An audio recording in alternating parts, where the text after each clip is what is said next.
A storm came through your area and the power has just gone out. So what do? It's about to turn dark and there are some items that you want to power. Maybe it's a refrigerator or some electronics, maybe an air conditioner or heater. So what can you realistically power if you have a backup power source, and for how long? Knowing this information that we're going to cover in this video in advance will help you to determine how to prepare should you lose power. In this video, I'm going to help you understand all of this by explaining everything in simple terms. We're going to start this video off a little differently with a simple example that I think will help you understand these concepts. Plus, I'll walk you through an updated tool that will help you put all this together.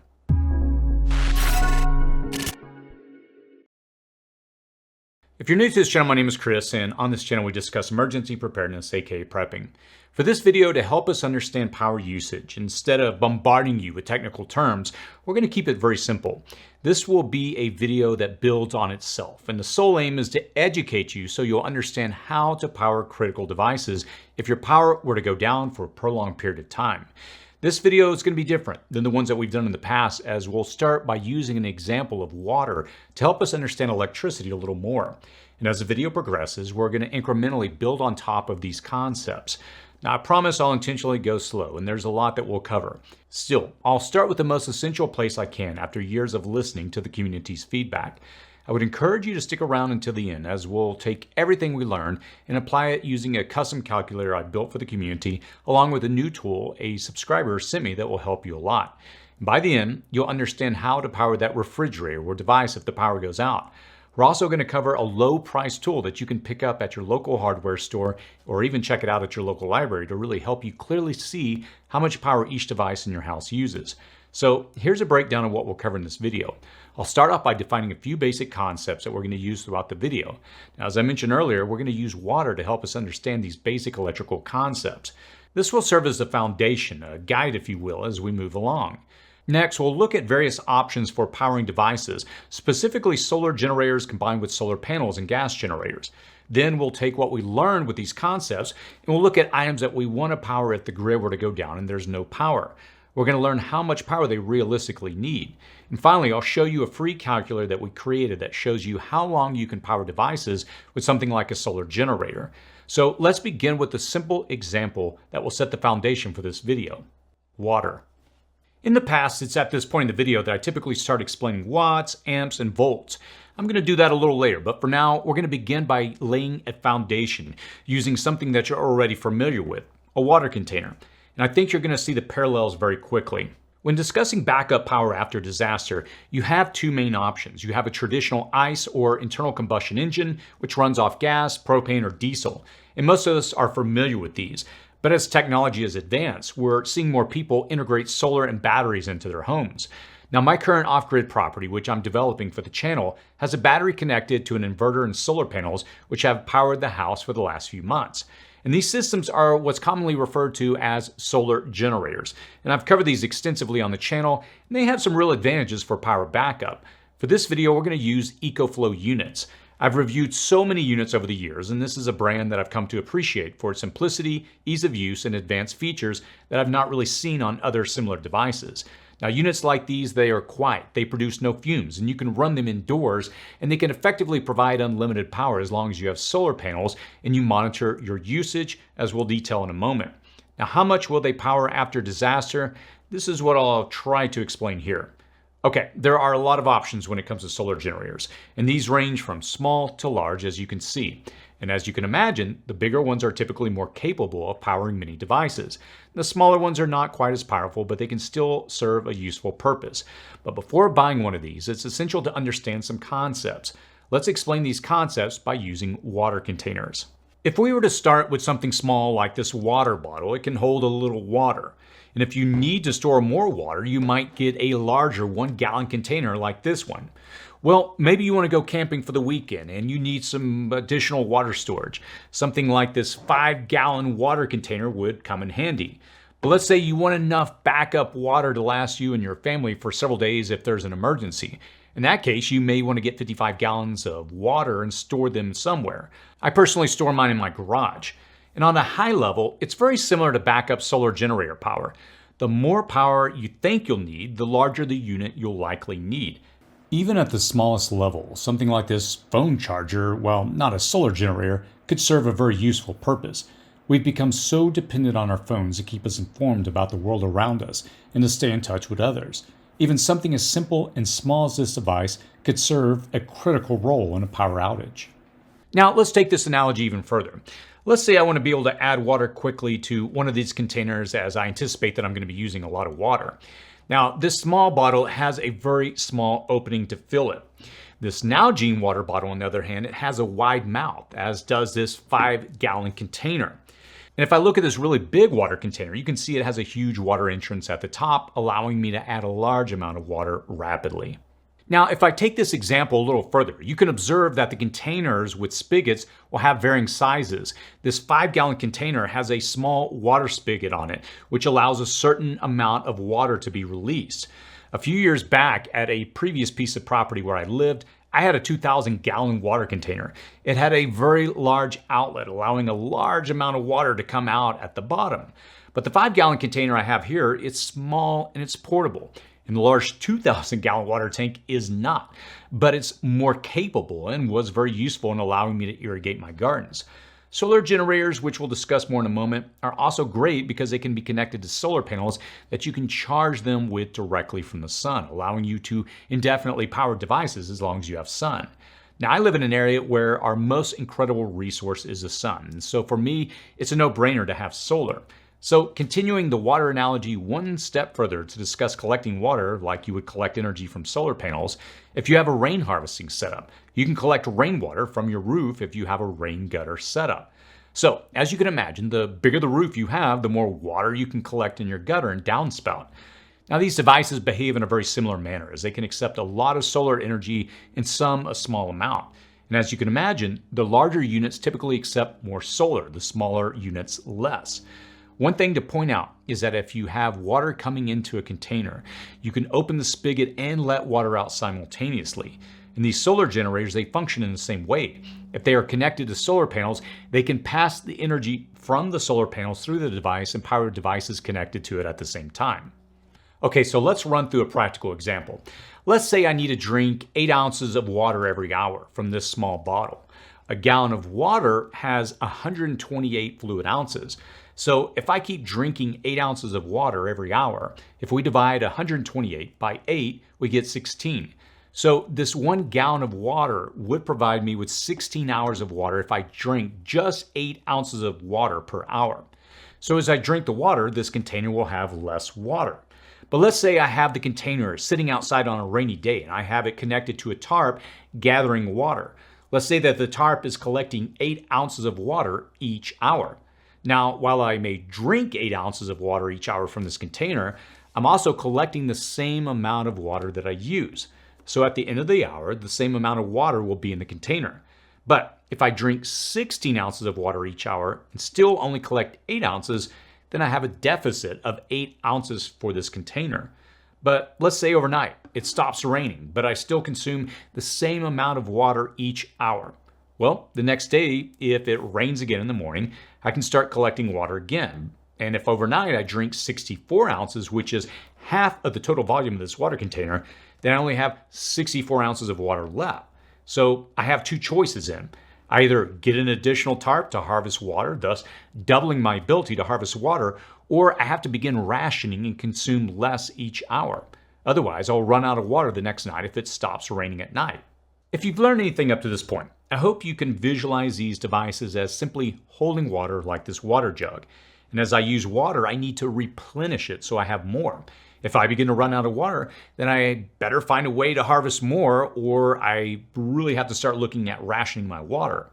So let's quickly recap before we go into the more technical terms regarding these solar generators. They come in various sizes, and as you guessed, the larger, more capable units, they typically cost more, but they can store more electricity and typically output more electricity. Some of these units can power your home, and I recently did a video detailing the different options on the market. You need to understand your specific needs before you buy one of these units that we'll discuss in a moment. The market is flooded with a lot of options, and we're going to help you with that later in the video. Now, I obviously wouldn't take a 5-gallon water container like this if I were to go on a short hike. That's impractical. Instead, I would take something like this Nalgene water bottle or something like a water bladder in my backpack. In the same way, it's essential to really understand what you need to power before you buy one of these units that we'll cover, and we'll explain that a little more in the video.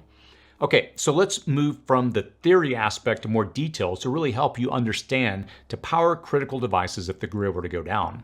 The basics of power. Okay, so now that we've gone from a very high-level overview using water as an analogy to the solar generators, let's get into the specifics. There's one unit that we're going to discuss at this point in the video that's going to serve as a foundation throughout this video, and it's a word that you'll see on electronics if you pay attention. Watt. Okay, I said a technical word. Again, the word is watt. It's just a unit of power that we'll use in this video to help us determine what we'll need to know if the power goes out. Let's progress further with the word kilowatt. There are two parts to this word, kilo and watt. Now, kilo simply means 1,000. So a kilowatt is, you guessed it, 1,000 watts. Okay, so we've covered watts and kilowatts. And there's one last phrase that I'll throw at you, and you'll see this on your electricity bill, kilowatt hour. So we have three parts here. We have kilo, watt, and hour. A kilowatt hour, or as you'll often see, kWh, equals the amount of energy you would use by keeping a 1,000 watt appliance running for 1 hour. See what we did there? Kilo is 1,000, then we have watt, and then we have hour. Or if you were powering two appliances, both using 500 watts each, they would combine to consume 1 kilowatt. And if you use them for 1 hour, they'd be using 1 kilowatt hour. Are you still tracking with me here? Getting back for a moment to our example of a 1 gallon water container. The gallon of water equals 128 fluid ounces. So the capacity of this container is 128 fluid ounces.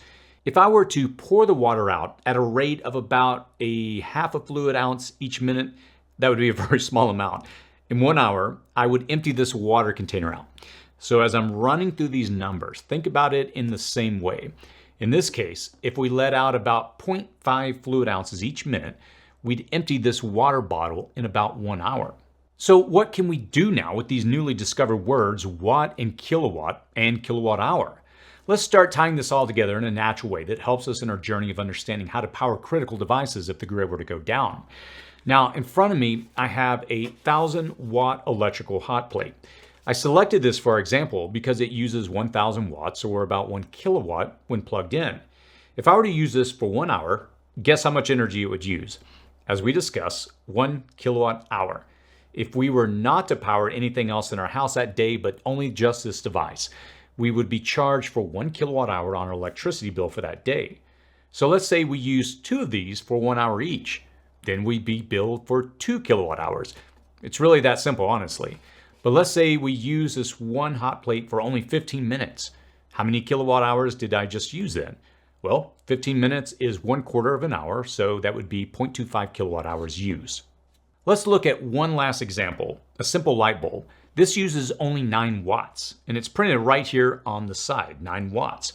Remember, by comparison, our hot plate uses 1,000 watts. So in 1 hour, how many kilowatt hours will this light bulb use? Well, to get this value, simply divide 9 by 1,000, 1,000 watts in this case, and we get 0.009. So we'd only use 0.009 kilowatt hours, which is not much. Where I live, 1 kilowatt hour costs 26 cents.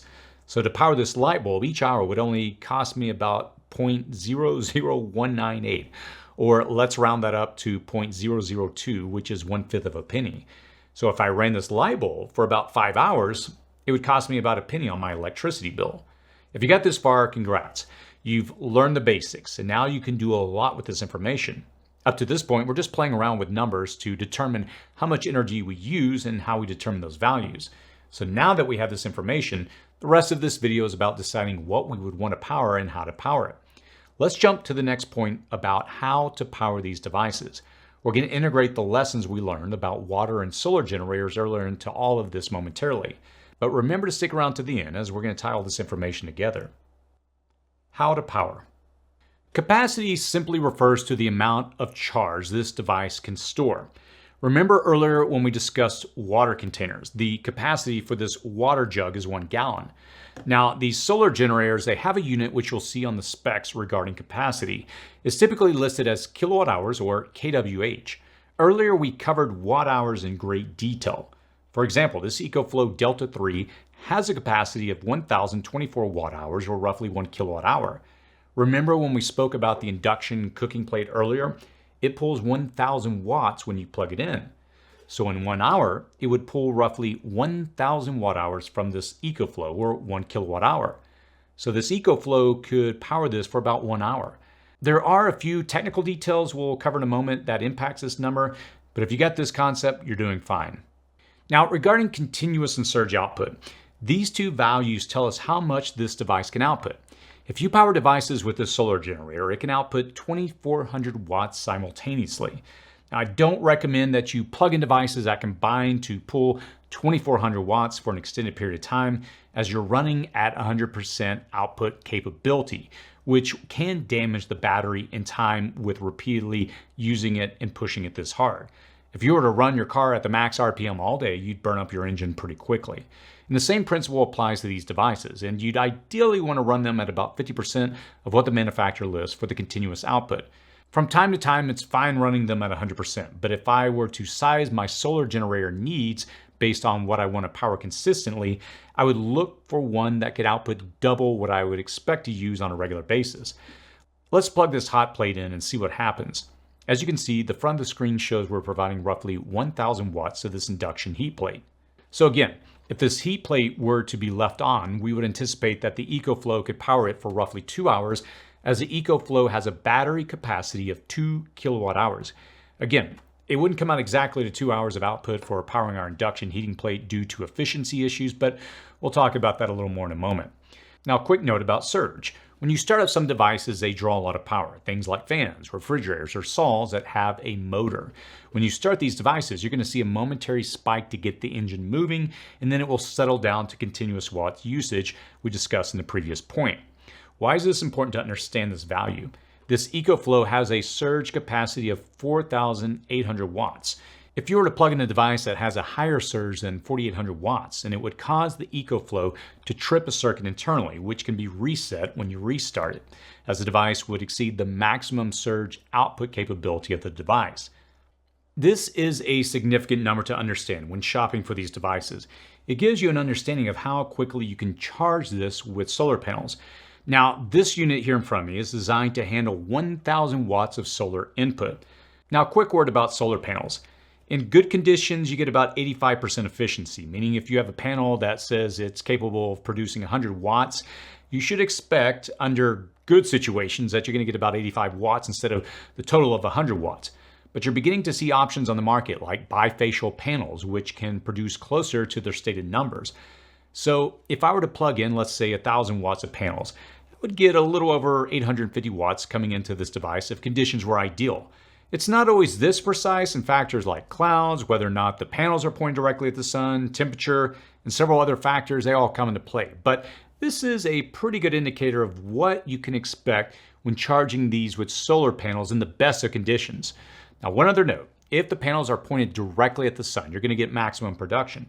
For example, if the sun were directly overhead and the panels were at an angle, you wouldn't produce nearly as much as when you point them directly at the sun. Also, the sun moves from east to west, so as long as you can go out and adjust the direction of the panels to follow the sun, you'll get more production. Now, a while back, I did a video on building your own solar tracker, and if you'd like to watch that video to build a stand to follow the sun, I'll post a link down below. Also, if you've got this solar generator plugged into the solar panels, you can charge the solar generator while providing power to appliances that are plugged into this. Remember earlier when we discussed our water container and we mentioned that you can pour water into a water jug while opening the spigot of the jug at the same time? It's the same principle, or what is commonly referred to as pass-through power. Again, I know I'm throwing a lot of concepts at you, but at the end of the video, we're going to tie all this together, I promise. Let's move on to the next point. A quick word about internal combustion engines, or ICE generators, as a backup power source. I have a few on standby in case there's no sun. Now, I live in Southern California, so I have sun nearly year-round, but in January, for example, I don't have a lot of sun. So having a traditional ICE generator as part of your backup plan is a good idea. Let me explain how our setup would work to give you the most options. In the previous discussion, we discussed 3 values in detail, which were capacity, continuous, and surge output. ICE generators have some similar values that we can compare. Let's look at this EcoFlow's 2000 watt ICE generator. Let's run through the same numbers as we did with the solar generator. The running watts is 2000 watts. The gas capacity is 1 gallon. For the runtime, at a 25% load, it can run for 9 hours or 3.3 hours at full load. Let's start with that last runtime value, which is important. It says that on 1 gallon of gas, I can run for 9 hours at 25% load. So on their website, they're telling us is that if we put a load that pulls 500 watts, it can run for about 9 hours. Now, you can run traditional generators continuously at about 80 to 90% of their running watts. They're designed to handle this heavy load. For this particular generator, it's rated for 2000 watts running watts. So if we were to multiply 2000 times 0.9, we'd get 1800. So this device could continuously output 1800 watts until the fuel ran out. Earlier I mentioned that the manufacturer states that it could run for 9 hours at 25% load. So if we're running at 90% load or 1800 watts, we only get 3.3 hours of runtime. The heavier the load, the faster it's going to run through the fuel. Honestly, the best combo setup for backup power is a solar generator with solar panels plus a traditional internal combustion generator. Since this particular EcoFlow can handle as much as 1500 watts of AC charging, a gas generator that can output 2000 watts continuously would power this battery just fine. Now, where did I get 2000 watts for the gas generator? Well, if we multiply 2000 times 0.9, which is 90%, we get 1800. So if you go this route of having both options, get a gas generator with a running wattage slightly more than the maximum AC charging capability of the solar generator. And I think running a gas generator in short bursts to charge up your batteries is the best approach if you can't harvest enough power from solar panels. Now, additionally, it takes conserving fuel on your traditional gas generator so much easier as you can run it long enough to charge the batteries on the power station and then turn it off versus running it for hours on end to power devices and appliances. But remember, running a gas generator, it produces noise and fumes, which others will notice, which is why I prefer to go with more solar panels. Now, hopefully in a disaster situation, I don't have to bring out the gas generator. I did a video last year on creating a generator quiet box if you want to go check that out. What's a power? Okay, so let's do a quick recap. We discussed watts, kilowatts, and kilowatt hours. We then pivoted to discuss these units, and we looked at the specs for both the solar and gas generators and what they mean. So by now, you should have at least a firm understanding, I hope. And if you're still not clear, I would encourage you to rewatch the video from the beginning because now we're going to take that information and apply it to determine what devices we can power and for how long. This is always a question when people are trying to determine what generator is best for them. The number one question I get all the time is how long will this power my refrigerator? In this segment, I'm going to focus on this discussion regarding solar generators. And I think it's easier to answer that question with gas generators as the manufacturer will state how long the engine will run based on how much gas is in the tank and how heavy the load is. But with solar generators, it's a little more difficult to answer that question. Now, in the past, I told people to go to the manufacturer's website to get information on how much energy a refrigerator, for example, would use annually. And there's so many other factors that will determine this value, and it's really hard to get a perfect answer. Now, I use that approach for my personal refrigerator, and based off the information on the website, it estimated that it would consume about 1.5 kilowatt hours per day. But I have a device installed in my house that tracks my power consumption on each power line. And I have a line dedicated to my refrigerator, and the app shows that on an average day, I consume about 0.9 kilowatt hours powering my refrigerator. So 0.9 kilowatt hours equals 900 watts. And in order to determine how much energy we need each hour, all we have to do is simply divide 900, the watts this refrigerator uses in 24 hours, by 24, the number of hours in a day, and we get 37.5. So my refrigerator uses about 38 watts each hour. It's not a lot. And we can do a lot with this information in just a moment, which we'll show in a calculator that I built for you. But one note about my refrigerator, it's running in a very comfortable 75 to 80 degree climate. If the grid were to go down and you live somewhere that's hot, well, your house will heat up and the refrigerator will have to work harder. So how do we get an accurate reading of how much our devices will need? To answer that question, let's look at a secret weapon I mentioned earlier to help you to determine the usage of your devices each day, a kilowatt meter. You can pick these up at Home Depot or Amazon for about $20, and some local libraries will even let you check them out.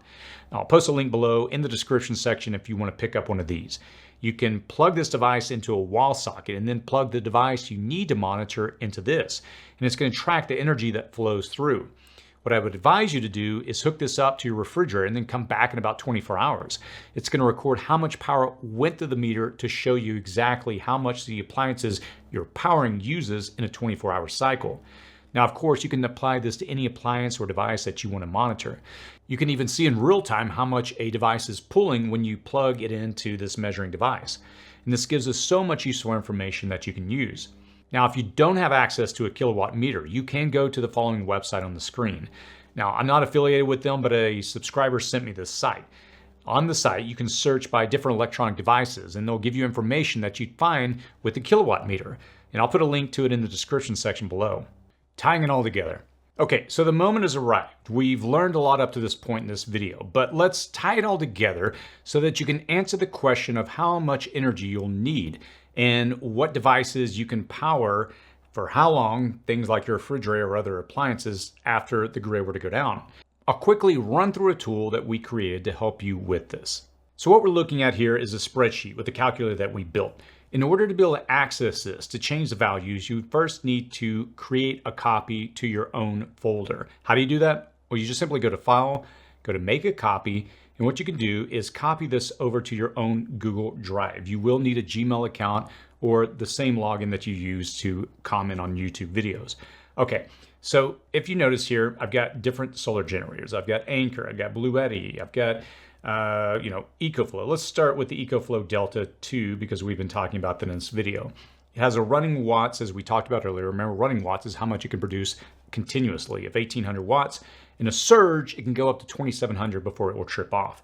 Okay, so if we look at that information, then we were to come over here to this side with these columns, we'll see here the device, we'll see the run watts, surge watts, number of devices, and time of use. How long do you want to use it?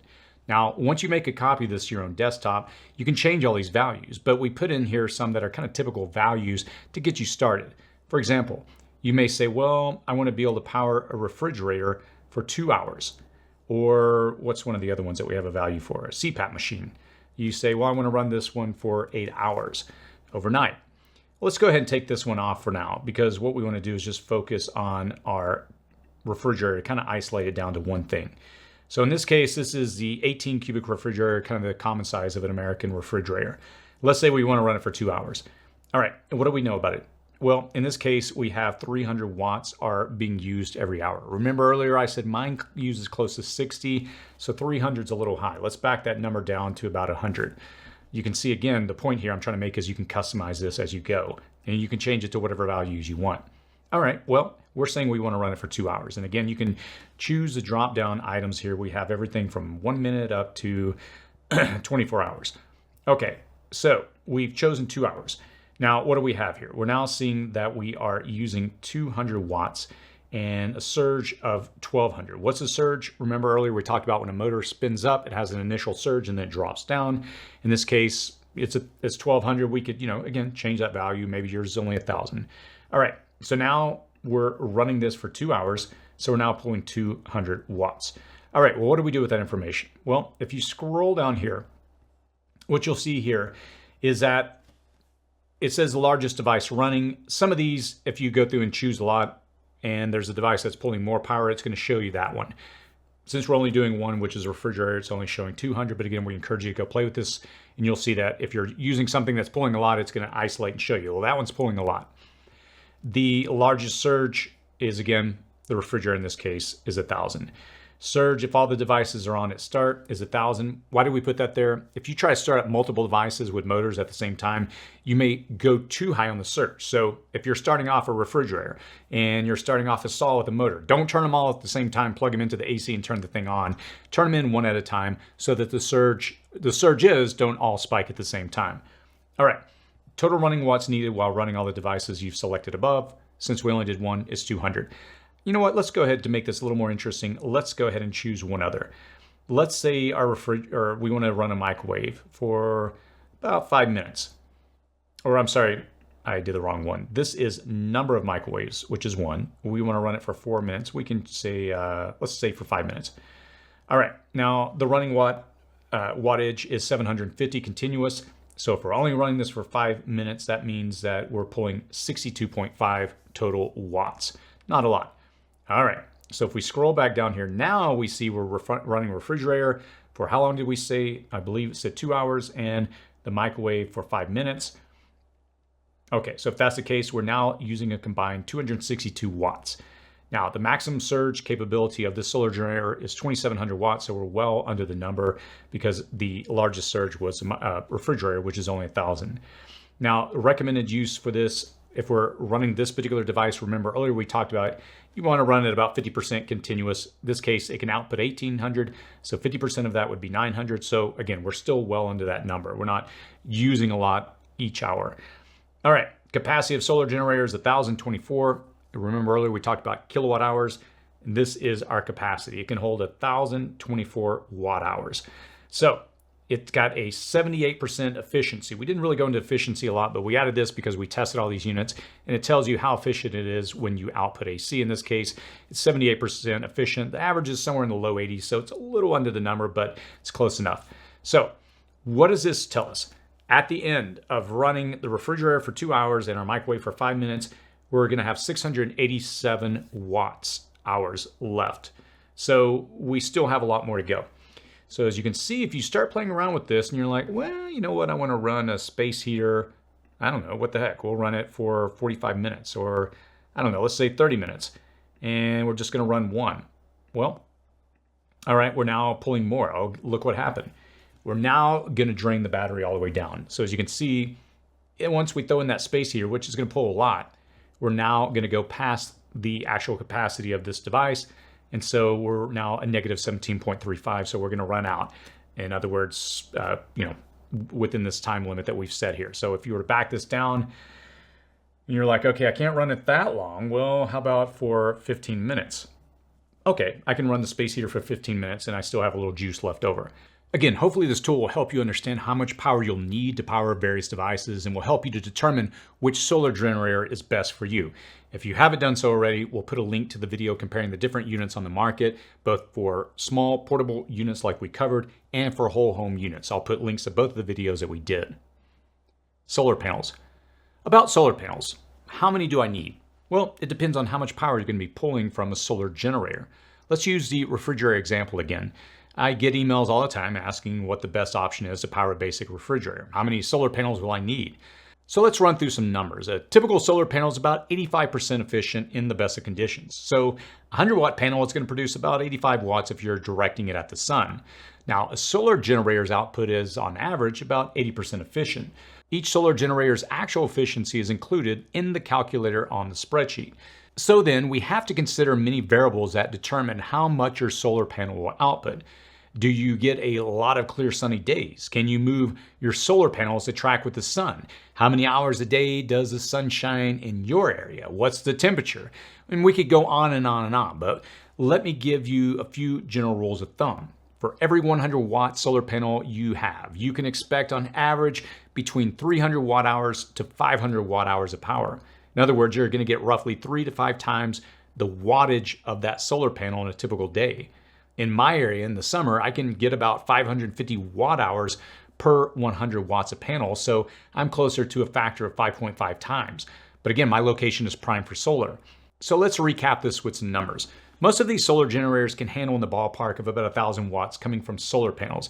If you have 1,000 watts of solar panels set up under ideal conditions, on average you'd get between 3,000 watt hours and 5,000 watt hours in a day if the sun is shining, or 3 kilowatt hours and 5 kilowatt hours. But I'm not accounting for cloudy, rainy, or short days. I've given you the best case scenarios. So to answer the question, what would I need to power a refrigerator if the grid were to go down? Well, I wouldn't think of it as finding the minimum setup per se, because you'll very likely want to power other small devices. If I just got down to brass tacks here, I think something with a 1 kilowatt hour battery capacity at a minimum with an inverter that could output about 1,000 to 2,000 watts and can handle, let's say, 500 watts of solar input, you'd be set. Now, looking at my spreadsheet, you'll see plenty of options that can do this. And this EcoFlow Delta 3 is small, it's portable, and meets those requirements. So some of you may have higher power demands. So after playing around with the calculator, you'll want to know which unit is best for you. After watching this video, I would recommend you follow up by watching my video on the best solar generator for 2024. It's going to reinforce many of these principles that we laid out and make things, I believe, all the more clear. All right, I know a lot was covered in this video, but hopefully it helps. I try to be as comprehensive as possible. Please let me know your questions in the comment section below, and I'll post links to everything in the description section below that we covered in this video. As always, stay safe out there.